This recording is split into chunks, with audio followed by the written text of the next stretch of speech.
Good afternoon, everybody. Welcome to Lowell Park here in Cotuit, Massachusetts on what has turned out to be a beautiful day for baseball. The rain has passed on, the sun has moved in, and we are just about ready for baseball. This is pregame Kettle Talk with your host, Sean Ellertson, alongside Matt Liberman. And Matt, let's move on from the weather and focus on last night's game. The pitching for the last week or so for Cotuit had been really strong. Last night, that was not the story, however.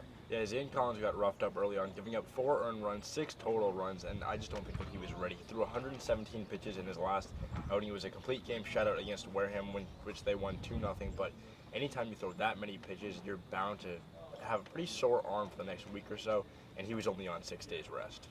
Yeah, Cotuit ran through 4 relievers as well. It'll be interesting to see if those guys can pitch on back-to-back nights. Of course, that game last night ended in a 9-9 tie against Hyannis, and in that game, Cotuit came back from 3 separate deficits, including a Michael Toglia 2-out home run in the bottom of the ninth. Yeah, the team certainly showed some resiliency, and Toglia's hit was absolutely incredible. He got into a full count, looked at 5 straight pitches, and he hammered that ball. I talked to him after the game, and he said no matter what, he was swinging on that pitch. He said it could have gone over the backstop and he would have swung, but he really put the meat of the bat on the ball, and he really towered that. And now for more thoughts on last night's game and thoughts on today's game, let's go to Coach Roberts and Biernat. Thanks, Sean. Now, Coach, yesterday we saw quite a crazy game played here against Hyannis that ended in a 9-9 tie. Amidst the crazy game, we saw this team come back from behind 3 separate times. What does that say about the makeup of this Cotuit team? Well, they like to play, and I think they're a determined group. Sometimes you can't make up for 6-3 deficits and 7-4 deficits and 2 runs in the 9th inning, but yesterday we were fortunate to do that. So, yeah, I mean, I've said all along, I really think that we have a great group of guys who are competitive, who enjoy the game, who like being in Cotuit, and when you do that, you never quit, particularly when you've got these fans. Now, although it does go down as a tie, does it feel any more kind of like a win yesterday, as we've been on such a hot win streak, and in your team's ability to come back like they did yesterday? Yeah, it does. Actually, you stated that very well. I think when you know that's the last inning, we don't play with lights, it's getting dark, and you score 2 runs to tie the game, you do feel like that you came away really almost with a win. And I realize in the scorebook it doesn't say that, but that's what it feels like emotionally, and that's always a good carryover to the next day. Now, we can't say that we are on a win streak, but we can say that we have not lost in over a week. Now, we are halfway through the season, and we have seen some very good baseball lately, but would you say that there's anything that you would like to see your team improve on as we go into the second half of this season?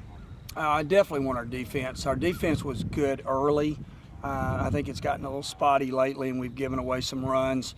And I feel like that our defense needs to go back, and we talked about it today already, about let's just make the kind of the Derek Jeter basic play that I like to give as an example. Jeter was never real fancy. He just always got his feet where they needed to be, and kind of a Cal Ripken type player, and make the play. So that's what we talked about, is let's just kind of make the routine play. If a great play happens to show up, it shows up. Thanks. Well, thanks, Coach, and good luck today. All right, you're welcome. Thank you, Karen and Matt. Let's move to tonight's starter, Seth Shuman, a guy who went 5 innings his last time out, has had an up-and-down year. Really good performance his last time out. What are you expecting out of him tonight? I would expect a lot of the same. He didn't get the win last time in that 5-3 win against Falmouth, but he certainly pitched well, going 5 innings. He kept his fastball low, he kept his changeup low, commanded both very well, and he was able to get a lot of groundouts. Only gave up 1 run. It was unearned, actually, though, because of an error. So in his last 2 outings, 6 combined innings, no earned runs allowed. He's been pretty well. I think people look back on his season, and they looked at that game against Orleans, at Orleans during the doubleheader, where he didn't pitch so well, gave up a lot of runs early on, but in his last 2 outings has been very solid. And speaking of being very solid, the Cotuit defense was solid throughout the first couple games this year. The last couple games, however, they've been really shaky in the field. There's no really switch-ups defensively tonight, but what are you looking forward to see this team adjust to on defense? I think that one of the big things is looking at the conditions after you have rain. Obviously, they're going to make sure that the field is all set for a game to be played, but ground balls have been an issue that has caused the defense a lot of trouble this year, and I think that that's something to keep an eye on, because over the last week or so they have not fielded ground balls all that well, having several errors in a bunch of different games, and that's something that can really come back to haunt you, and that can cause you a lot of runs. Now let's go back to Biernat, who's standing with the previously mentioned Michael Toglia. Thanks, Sean. Now, first things first, we saw you hit the game-tying home run yesterday in the 9th inning. Also your first home run here at Cotuit. How did that feel? Felt great. It was good. Can you kind of walk me through that at bat? Well, it was getting kind of dark, and I knew they were going to call it on lack of light eventually, so I was kind of trying to hit a home run, which is pretty rare. But when I worked it to a full count, I was pretty much in swing mode. He could have thrown it, he could have spiked it and I would have swung, but he ended up leaving one right over the middle of the plate. And right when you made contact, did you know it was gone? Yeah. Besides the home run yesterday, you've really been heating up at the plate after what we might call a little bit of a slow start to the season. Coming here as a freshman, did you get any nerves playing in the Cape League for the first time and in front of all these scouts? Not really. I've kind of built this reputation of being a notoriously slow starter. It happened to me during my regular season at UCLA last summer. The same thing happened, so I was kind of, not expecting it, but I was kind of thinking, are you serious that this is going to happen again? But it comes around. Yeah, you mentioned coming from UCLA. You're actually coming coast to coast to come play in the Cape League. What's been your favorite thing being out here on Cape Cod? The ocean, by far.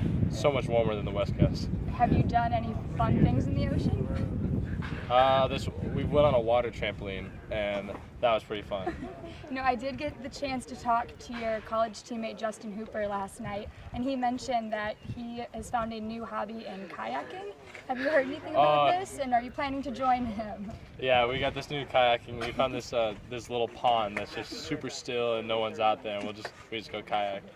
All right, well, thank you, Michael. Yeah, thanks. And Matt, Kara talked about the progression with Mike, about his own progression. What have you seen out of Toglia over these last couple games?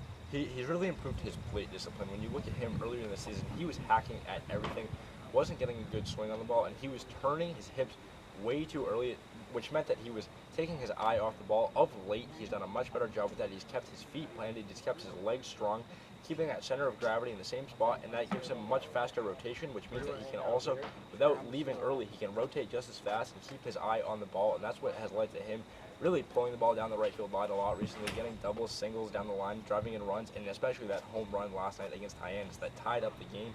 He really just sat on that pitch, and as soon as he saw it in the sweet spot, he was able to turn on it quickly and just send a moonshot over the right field wall. Michael Toglia is back in the cleanup spot tonight, as he was last night. First pitch tonight at 5 p.m. at Lowell Park. But before we go off air, we want to wish a happy birthday to right fielder Griffin Conine and starting shortstop Chandler Afan. Good luck tonight, guys, and thank you for watching Pregame Kettle Talk.